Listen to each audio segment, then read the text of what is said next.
అయినా మేం చేసామని నువ్వెలా చెప్తావు కార్తీక్ అని గట్టిగా అడుగుతూ ఉంటుంది పారిజాతం. మీకు కాక ఇంకెవరికుంటుంది?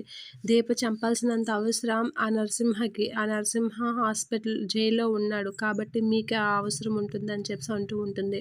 ఉంటాడు. ఆ మాటలకి పారిజాతం, జ్యోత్స్న షాక్ అవుతూ ఉంటారు. అయినా నువ్వు చెప్పు నా భార్య సేఫ్‌గా ఉందని నీ పక్కనే మాటలు వింటున్న జ్యోత్స్నకి చెప్పు అనేదో అంటూ ఉంటాడు. ఆ మాటలకి పారిజాతం అయితే షాక్ అయ్యి జ్యోత్స్నకైతే కాసేత చూస్తూ ఉంటుంది. ఇప్పటినుంచి నా భార్య జోలికి ఎవరొచ్చినా ఊరుకోను. నా భార్యకి నేను అండగా ఉన్నానని చెప్పు అని చెప్పేసి కార్తీక్ అయితే గట్టిగా అంటూ ఉంటాడు. ఆ మాటలకి జ్యోత్స్న అయితే పారిజాతం పక్కకు వచ్చి రివర్స్ మాట్లాడు గ్రాని అని అయితే చెప్తూ ఉంటుంది.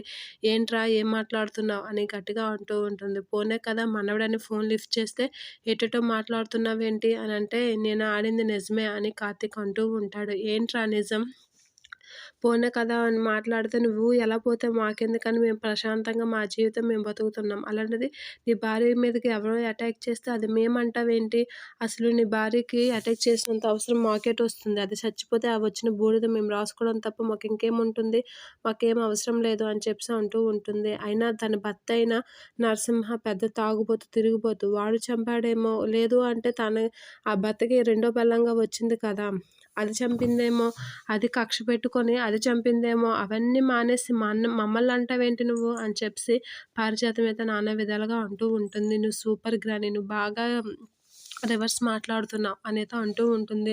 ఎవరు ఏది పోయినా మా మీదకి నిందేయడం నీకు బాగా అలవాటయిపోయింది అని చెప్పేసి అంటూ ఉంటుంది. అయినా దీప గురించి మాకేటి అవసరం?